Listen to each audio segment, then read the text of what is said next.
Здравствуйте, товарищи! Мы с вами на «Авроре», в студии Роман Шахов. Это передача «Горизонты будущего», и на прямой связи с нашей студией, как обычно в это время, геостратег Андрей Школьников, автор и ведущий этой передачи. Андрей Юрьевич, добрый день. День добрый. Друзья, сегодня мы поговорим о личности в истории. Вообще, в принципе, с Андреем Школьниковым мы неоднократно возвращаемся к этой теме.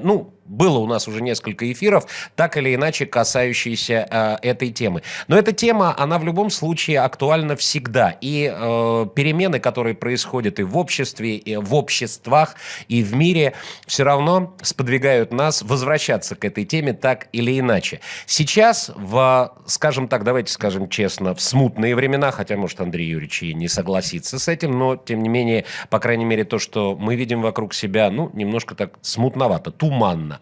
И вот роль личности в истории, особенно если учесть, что личность истории – это всегда практически борьба с элитами, так называемыми, или, по крайней мере, может быть, кто-то из этих личностей выходит из элиты, но потом выходит уже из-под контроля. В любом случае, это очень интересно. И вот что же сейчас? Личность в истории нынешнего, смутного, настаивая на этом, времени, и борьба или, наоборот, работа с элитами этой личности в истории. Во-первых, Андрей Юрьевич, есть ли сейчас личность в истории, вообще в мире? Я сейчас не говорю конкретно про страну, а вообще в крупных странах, крупных государствах. Как говорится, с тех пор, как Фидель Кастро умер, и поговорить не с кем, да? Это уже замена этого не Джавахарлала Неру, а Ганди. Махатмы Ганди. Просто последний из великих, конечно, скажем так, не современников, а еще из великих 20 века, это был Фидель Кастро, потому что он, по сути, на несколько поколений изменил судьбу своей страны.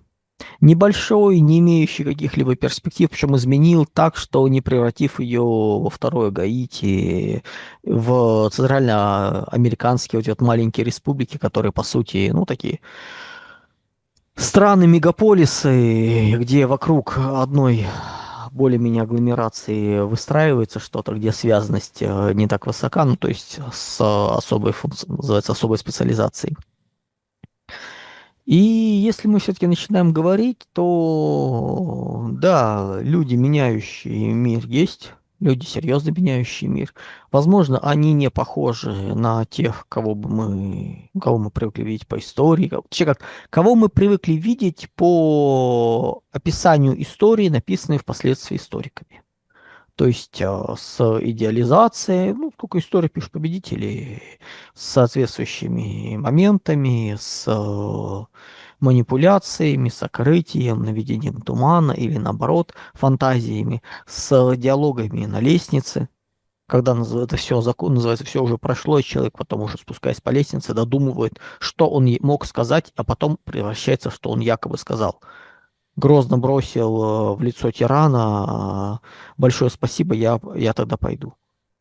Вот так вот это все. А в реальности там у истории, сколько я таких историй наслушался, бывает, слушаешь собеседника, и он начинает рассуждать, что он там был на такой-то должности, что он по сути исполнял функционал нескольких министров, вице-премьеров, вел контакты с другой ветвью власти, все через него проходило. Что то расширение, те проекты, которые были, это он был ответственным секретарем этой рабочей группы, то есть, по сути, заделал за всех. Что он был тем самым связующим звеном, заместителем заместителя, который и реально все делал, все остальные занимались политикой и вот прочие вот такие вот вещи. В какой-то момент, знаете, когда я первый раз так пошутил, а там дальше я уже просто небольшая провокация. Как говорится, я в армии не служил, но даже сборов мне хватило на понимание некоторых армейских, офицерских сборов студенческих, называется, некоторых армейских хитростей. В армии нет слова «свиздили», в армии есть слово «протерял». Ты человек при власти, который там был, который тут что только рассказывал. Мы вот сидим, час слушаем этот спектакль, монолог одного, называется «Одного лица», с личными воспоминаниями, с рассказами кто чего как, просто вот это вот все с советами, как он всем советовал, как он там рассказывал, как вот вообще называется. И тут он, и Мишустину он смело говорил, и Кириенко, и Войно, и дальше куча каких-то фамилий, которым он рассказывал, как что нужно сделать. Сидишь и понимаешь, что он несет бред. Что, Не, ну во-первых, в те это моменты, понятно. когда он был в системе, он, называется, минимум 2 уровня себе завысил. Вот реально по влиянию, соответственно. А это очень серьезно 2 уровня вниз. Дальше, соответственно, мы понимаем, что он, ну, когда он начинает рассказывать, что он там в администрации говорил сам и руководителем, а ты понимаешь, что во всей администрации мнение об этом немножко другое, ну, просто вот по людям, но они по-другому себе это представляют. И даже те, на кого он якобы ссылается, имеют немножко другое мнение. Ты понимаешь, он вообще не имел никакого отношения. Но пафоса, но значимости. Вау. А откуда это А чем берется, Андрей история? Юрьевич? Откуда это берется? Ну, если человек нуждается в подтверждении своего статуса именно через какие-то вот такие связи, через какие-то маркеры, то он, ну, скажем так, это эффект самозванца. Классический. Он нуждается в подкреплении. Когда человек начинает, там, будучи публичным, рассказывать свои истории, как он был где-то в властных кругах, что он делал, называя там по именам Васю, Петю, Машу, там, как он с ними там работал, ну, друзья, нехорошо. Ты можешь с ними на «ты» быть, но будь добр, по имени-отчеству. Василий Петрович «ты» называется вот это вот. Вы можете лично общаться, может, хорошие отношения, но будь добр. Не нужно вот этих вот уменьшительно-ласкательных имен, упрощений там и прочее, прочее. Ну, не знаешь по имени, называй по имени, фамилии. Ну, по отчеству, по имени, фамилии называй. Ну, не все отчества, например, запоминаю. Ну, бывает, вспомнишь. Ну, общайся ты с человеком давно, блин, ну, как-то вот, аккуратно. В публичном поле. Плюс не нужно вещи, которые там были общие у вас, какие-то вот момент где-то пересекался, выкидывать на общее пространство. Это вот чудные мемуары, где, что и как.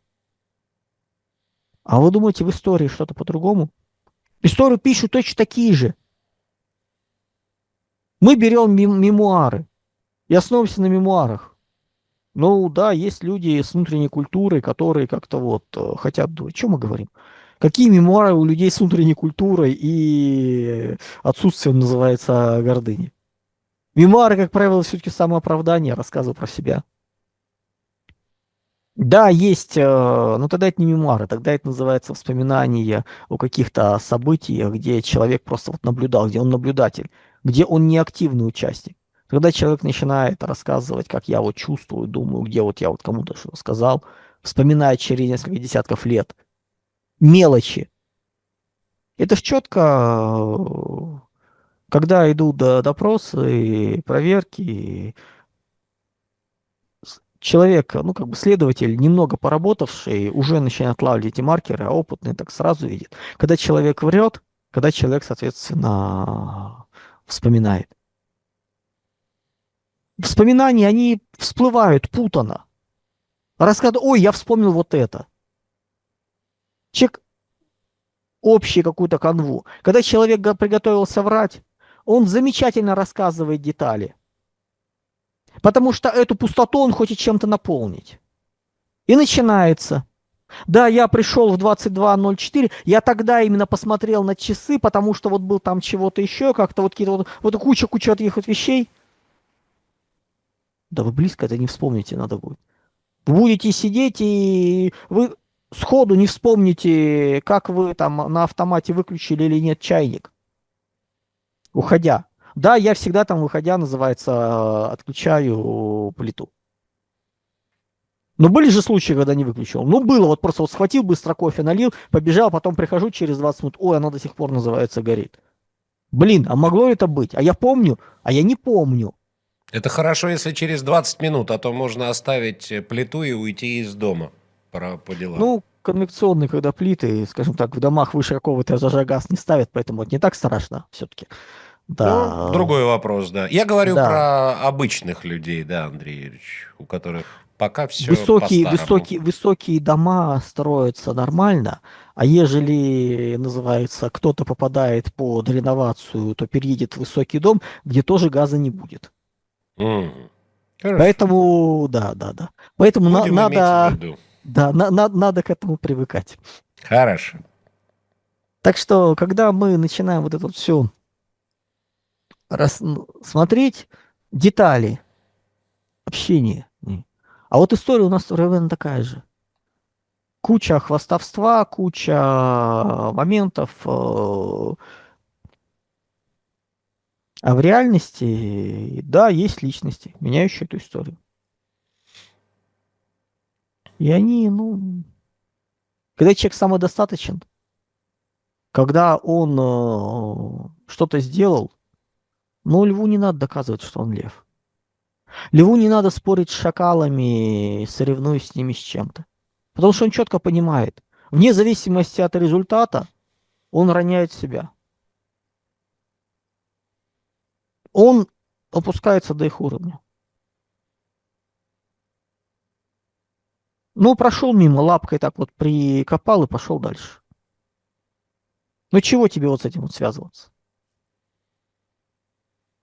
Да, конечно, полностью молчать, когда идет брань и прочее, смысла никакого нет. Есть у нас в том же кинематографе истории, когда человека обвинили в каких-то грехах, он просто промолчал. И в информационном пространстве решили, что вот он такой. А он просто посчитал, что это грязь, которую не надо обращать внимание. А он, например, был из эпохи, когда про великих актеров складывали легенды, а не слухи собирали. Тоже надо учитывать. Поэтому исторический процесс, он чем интересен? Как уже говорится, в историческом процессе есть три эпизода. Личность в истории, все как общественные науки, законы, принципы, социология, экономика, политология. Личность в истории, человек, который в конкретной его точке принимает решение, куда мы двигаемся. Нету предопределенности. Посмотрите на футбольный матч. Если бы была предопределенность, футбольные матчи всегда бы заканчивались, там, ну, любые спортивные. Вот кто более силен, кто фаворит, тот и побеждает. Что мы тут наблюдаем периодически? Мы периодически наблюдаем другую абсолютно картину. Когда фаворит проигрывает, более сильная команда, а слабая вдруг выпрыгивает выше вообще уровня возможностей. И вот как то человек, находящийся в точке выбора, это и есть личность в истории, принимающий решение. Но есть еще высшие силы, незримое провидение, Божья воля, которые определяют, какой именно человек оказался в точке выбора. Умный, талантливый, гениальный или Горбачев, или Пашинян, или еще кто-то. А Ельцин? Далеко Он не к лучше. какой, Мы, какой по-моему, категории относится, да? разрушитель, конечно, не полностью откровенный называется разрушитель, который вот вообще ничего нельзя придумать. Там как бы, ну, если Горбачев это просто вот зло воплоти, мы имеем в виду читу Горбачевых просто тут. С точки зрения русского мира, с точки зрения Советского Союза, Советской России. Вот просто вот зло. Вот просто вот, ну, то Ельцин, там, конечно, абсолютное большинство темного, злого, плохого. Но многие вещи, скажем так, выбирал не он. Плюс, когда встал вопрос по поводу того, кто, как уходить, он, по крайней мере, принял не, скажем так, решение понятное. Как раз вот, собственно говоря, взаимоотношения личности в истории и элит, они же не живут сами по себе. Элиты мы имеем в виду социальные элиты, то есть наиболее влиятельные люди, решение которых влияет на жизнь общества. Не природные элиты, лучшие из лучших, там самые талантливые, и не богему. Это как бы отдельная история. Это вообще называется не понять что. Мы говорим именно про социальные элиты, которые, ну, когда человек оказывается на вершине, он сам оказался не просто так. Он там оказывается в силу ряда неких факторов, трендов, некого консенсуса, выбора, понимания, что он должен быть. И бывают разные ситуации. Но, как правило, все-таки человек оказывается как результат некого консенсуса элит. Вот все эти разговоры про выборы, про волеизъявления, ну, друзья, вы десятилетиями не занимаетесь политикой, геополитикой, там, некими экономическими вопросами, просто живете как жили, ни во что не вмешиваясь, не повышая свой социальный статус, не интересуясь этими процессами. Тут вдруг вы искренне думаете, что сейчас от вашего голоса что-то зависит. Да нет. Вы будете голосовать, как вам скажут некие раскрученные персонажи. Вот абсолютно большинство. Актеры, певцы, какие-то называются ученые с именем, еще кто-то. То есть вот там люди, которые по каким-то причинам для вас авторитет, ну как авторитет, яркие, и вы делаете то, как они говорят. Вы делаете выбор согласно этому. Но выбираете это реально даже не они выбираются. А реальный выбор происходит исходя из тех, кто, собственно, финансирует. Тех продюсеров, которые за всем этим стоят. То есть, по сути, когда вы говорите, вот у меня есть голос, я вот выберу, за вас выбирают продюсеры, которые ставят красивую витрину, за которую вы голосуете. Сколько стоит голос одного человека? В штате Калифорния на выборах президента 0. Потому что в любом случае, что бы ни делали, как бы ни танцевали, какую бы дрянь ни творили, победят демократы, кандидаты демократов. Все. Сколько стоит голос в переходном штате? Ну вот бюджет возьмите, поделите на количество человек. Будет в районе 2 килограмм гречки и или одной бутылки водки. Это такая универсальная, на самом деле, универсальная может оказаться норма. Можно будет, кстати, даже интересно будет, если кому-то посчитаете, сколько в мире стоит голос в разных странах. Зачем покупать какой-то уникальный голос? Я не пойду на выборы, я не буду голосовать. Не голосуй. Это вообще никакого отношения к реальности не имеет. Ахлократия– власть толпы. Олигархия– власть богатых людей. Назовем так. Соединение ахлократии и олигархии создает ту выборную демократию, которую последние несколько поколений навязывали миру как единственную рабочую модель. Потому что она замечательно позволяет собой манипулировать. Но никакого отношения не имеет к реальности. Возвращаясь к личности в истории.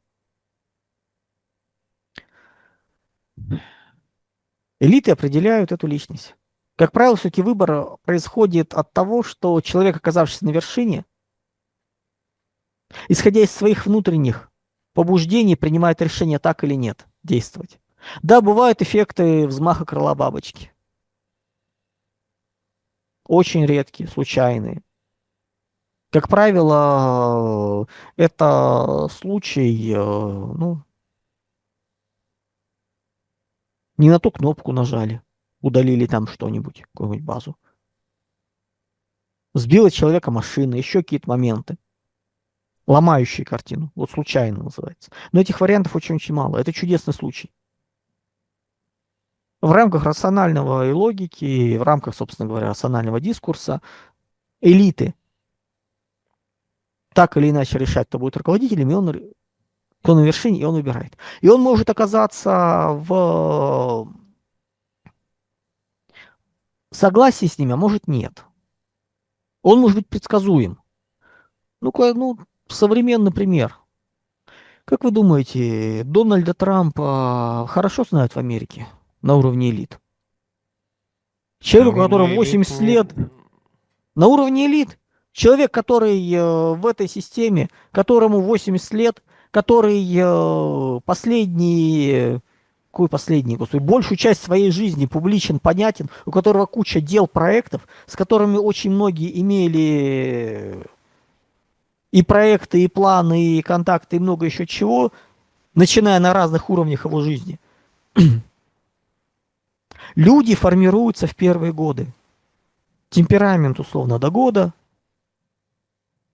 характер, ну, не до года, ну, максимум 3 какие-то изменения еще. Характер к 5 годам формируется. Ну, вот оно есть. Он поменялся, он стал другим? Да нет. Он ровно такой же, какой и был.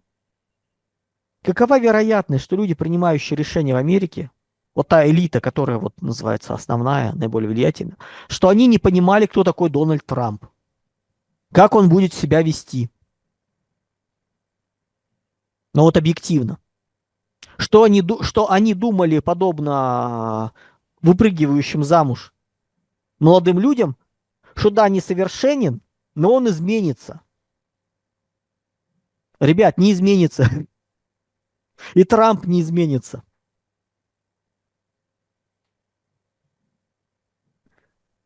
США проводят такую политику чудную не потому, что во главе Дональд Трамп, а Дональда Трампа выбрали, чтобы он проводил такую политику. Он предсказуем, он понятен для них. Было им кого выбирать за десятилетия, да. Они вообще его могли посадить после первого срока. Собственно, как к этому шло. У него выбор был. Или президентом, или сидеть. Или она тебя в ЗАГС поведет, называется, или в тюрьму. Вот как это было. Точнее, ты ее в ЗАГС, или она тебя в тюрьму. Вот такой у него выбор был.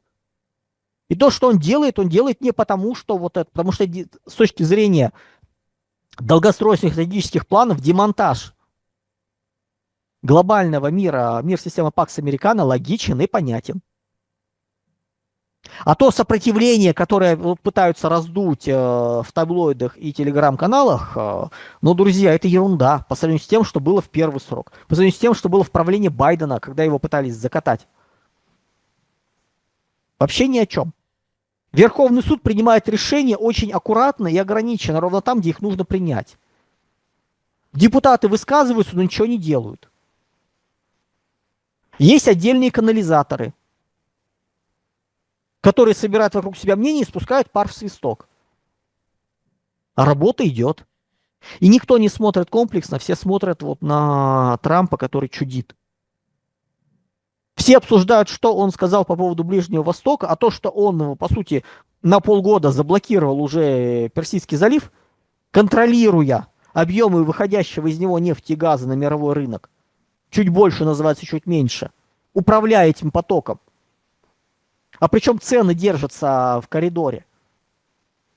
И весь мир, как загонная охота, учится жить в этих условиях. Это никого не волнует.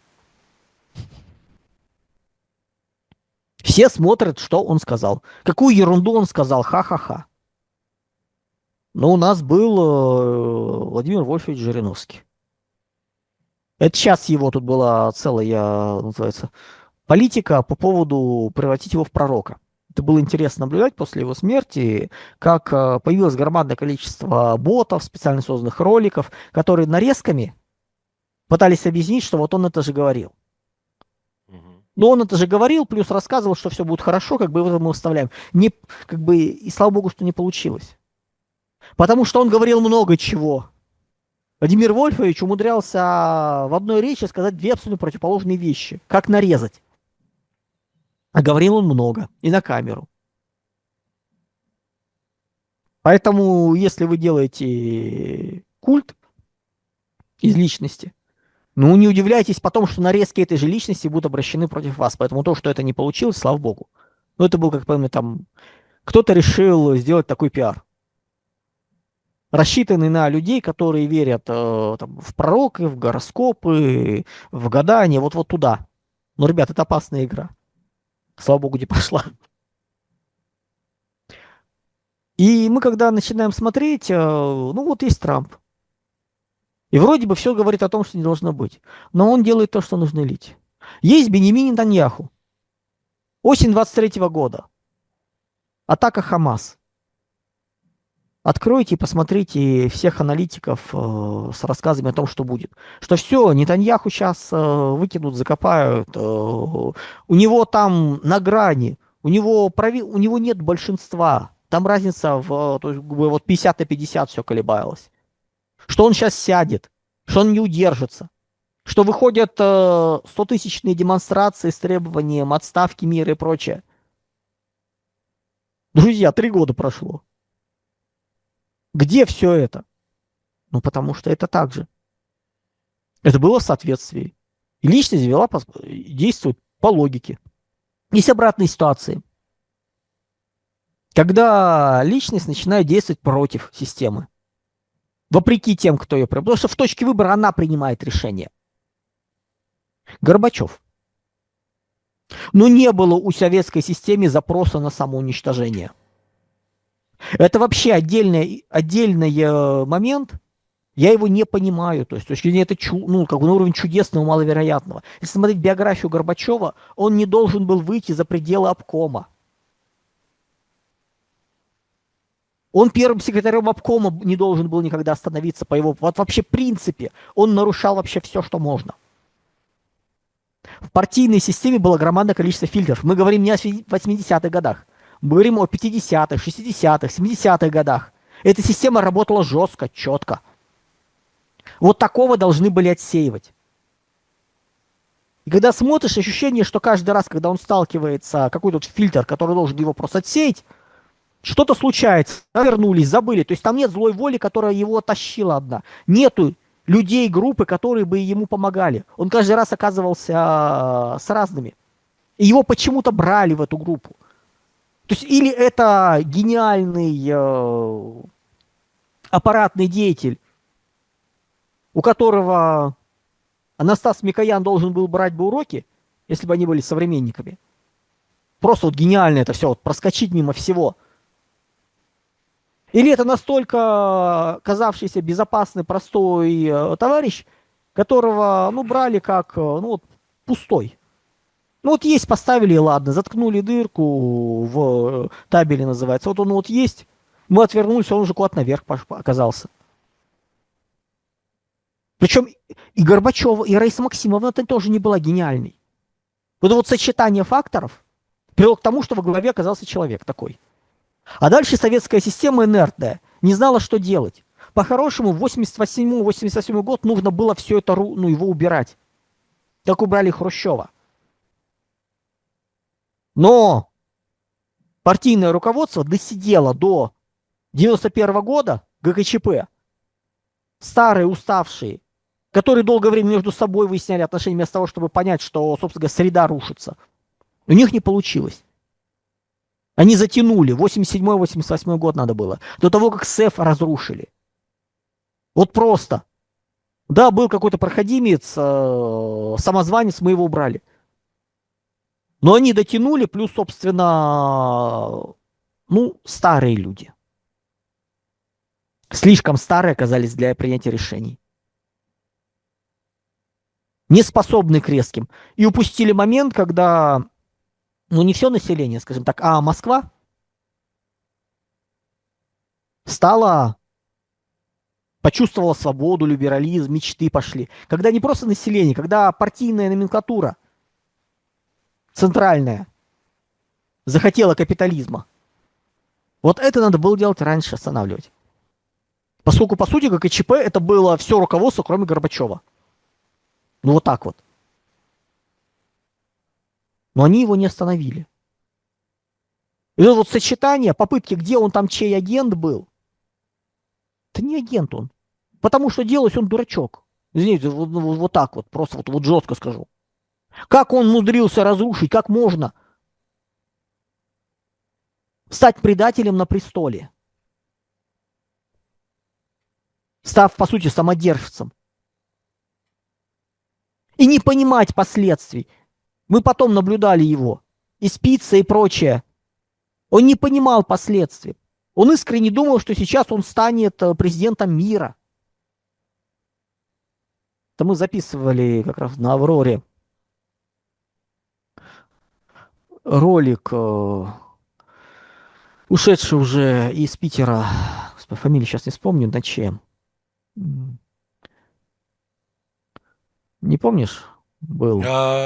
Что значит ушедший из Питера? Ну, Сейчас умер человек, аналитик очень хороший был в свое время на Авроре. Черч, не вспомню. Я примерно понимаю. Черных, да. Черемных. Черемных, да, Вова, точно, Черемных. Черемных, да, И да, мы да, с да, ним как да. раз это вот обсуждали, как раз эту вот картинку, как это все происходило. И он начал вспоминать какие вот эпизоды, и реально получалась картина, вот потому с кем встречался Горбачев, как это все было, эпизоды. И сложилось впечатление, что он реально думал, что он сейчас станет президентом мира. Как ты вообще оказался наверху?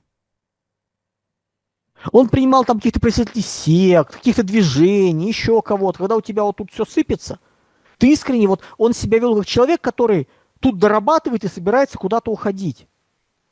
А этого куда-то не было в природе и не оказалось.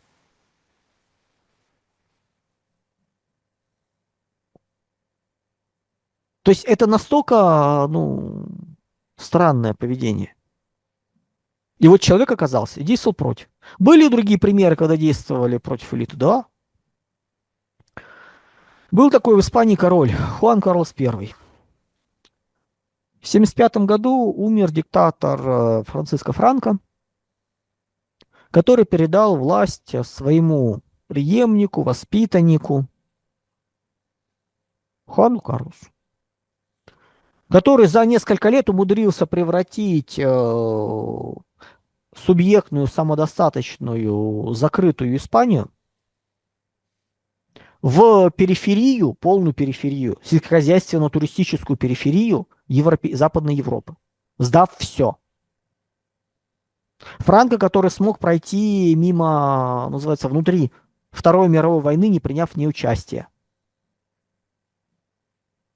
не поддержав Третий рейх, который проводил консервативную политику, интересы Испании. И его преемник, которого вот он думал, что вот будет продолжать, единомышленник, сдал все. Собственно, я разговаривал когда с людьми, ну, которые серьезно воспринимают проект монархии, есть такие. Проект монархии в нынешнее время? Да, да, да, да, да. И да, честно говоря, был думающий. Честно говорят, что Хуан Карлос подбросил монархии современной европейской в свое время такую, скажем так, пакость, что это был один из самых серьезных ударов вообще в 20 веке. Своей политикой. То есть он показал, как это все может быть, что это не истории из прошлого, а это вот текущие. Что вы можете готовить сильного правителя, воспитывать, вы искренне думаете, что он сейчас будет делать, а он оказывается другой, альтернативно одаренный. Другой вариант из истории. Мы много, ну как, в последнее время мы слышим о том, что РСПБ, РСДРПБ в 17 году поддерживал генштаб российской армии. И, ну, первое, как говорится, нет, у нас нет документов в архивах, которые бы это подтверждали. Ну да, друзья, заговоры всегда подтверждаются в архивах. Просто открываешь архивы, там все написано. По косвенным смотрим. С другой стороны, вроде как, какой смысл им, там, 14, 15, 16 год, да не было никакого 14, 15, 16 года. Как говорится, за неимением гербового и бумаги пишем на обычной. В начале 17 года Генеральный штаб Российской армии, Российской империи, который стал, соответственно, Россией, вдруг понял, что из всего политического спектра единственная сила, которая готова взять на себя всю полноту власти, которая будет с жесткостью за нее бороться, которая не будет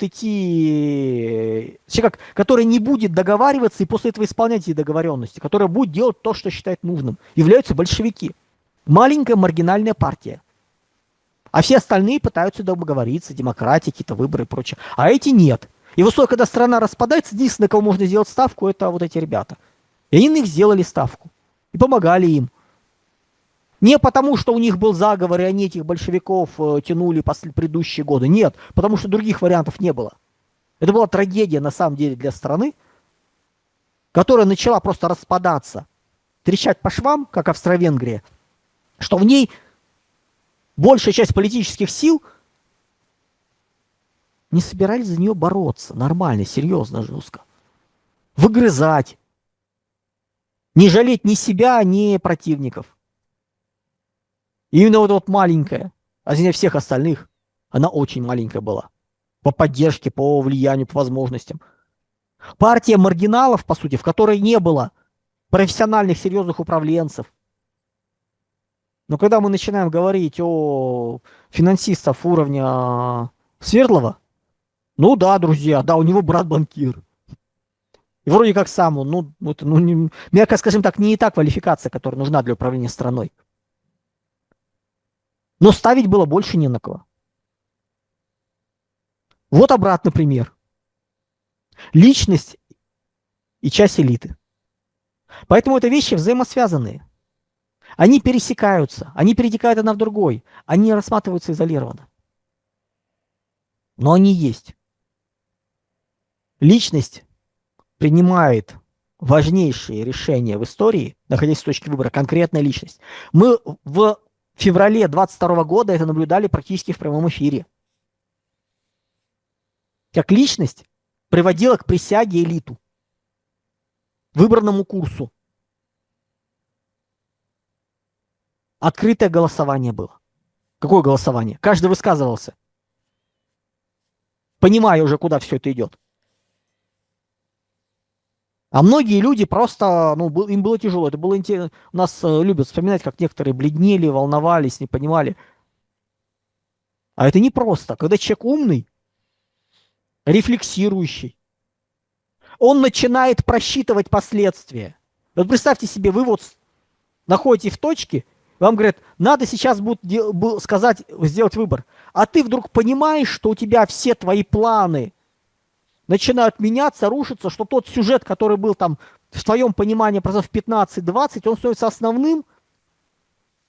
Ты понимаешь последствия, ты понимаешь это все, и тебе становится жутко. Ты уже хочешь бежать, разгребать все эти авгиевы конюшни, ты понимаешь, что сейчас будет. А ты не можешь, тебя уже начинает потряхивать. Вот не дай бог в такой ситуации оказаться.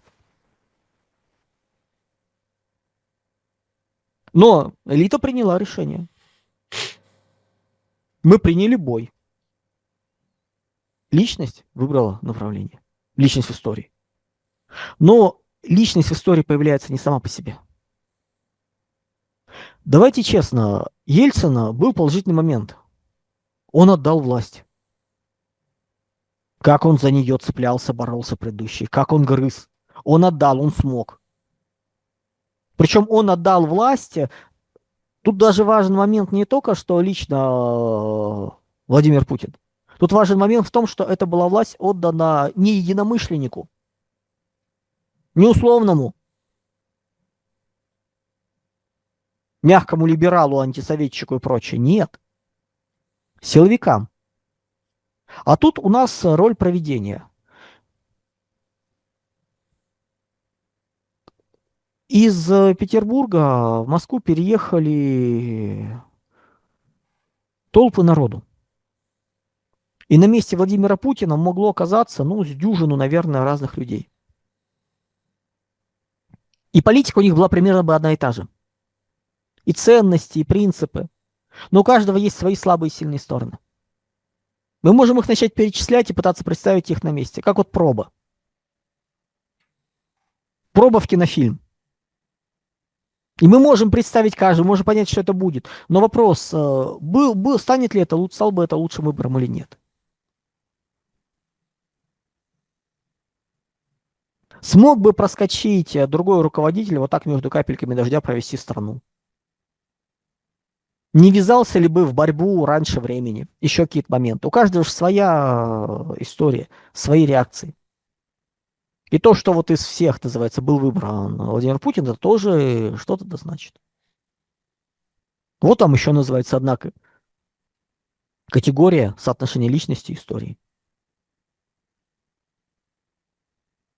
Ну, в целом, в общем, понятно, да, что есть личности в истории как со знаком плюс, так и со знаком минус. Ну и в конце концов история рассудит. В любом случае, спустя какое-то время, уже со стороны, как говорится, с высоты прожитых лет, уже будем и смотреть, к чему привели те или иные действия той или иной личности в истории. Причем мы говорим не только, допустим, о нашей стране, о России, но и о вообще мировых лидерах.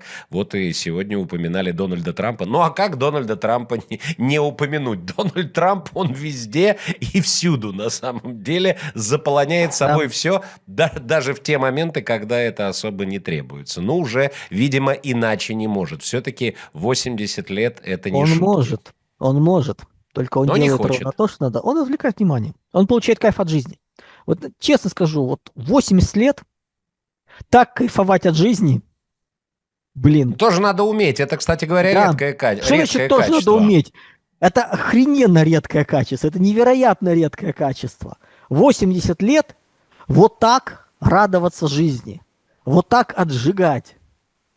Настолько непредсказуемо, настолько ярко, настолько вообще не заморачиваясь, но делая дело,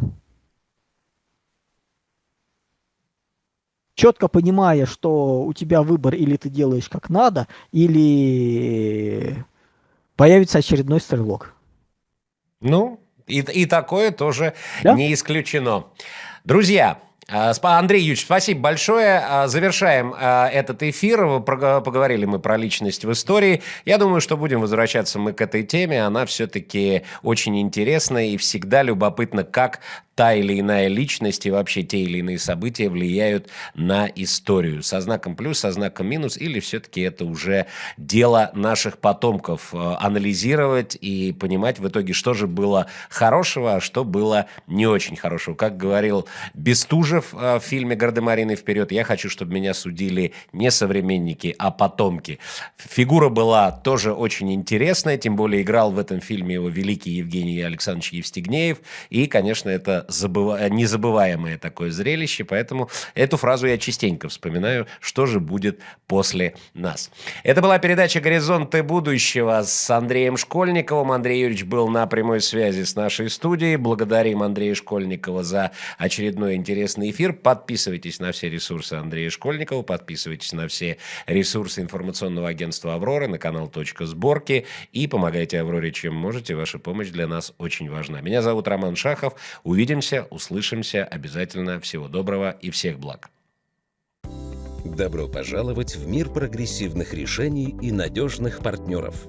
«Аврора» представляет компанию «Акнотика», меняющую правила в мире оконного сервиса и следующую тем же ценностям, что и коллектив нашего информационного агентства. «Акнотика» — это новое слово в остеклении объектов любой сложности. Прямая связь с руководителем. Честность, надежность и открытость команды которого меняют индустрию установки окон, предлагает двойной срок службы конструкций по цене прошлого года. Пригласите для расчета стоимости специалистов 3 компаний, и вы поймете, почему окна Акнотика доступнее, чем кажутся. А гарантия 10 лет – не единственное преимущество соблюдения нами всех строительных норм и правил. Акнотика. Надежно, доступно, в срок. Ссылка в описании.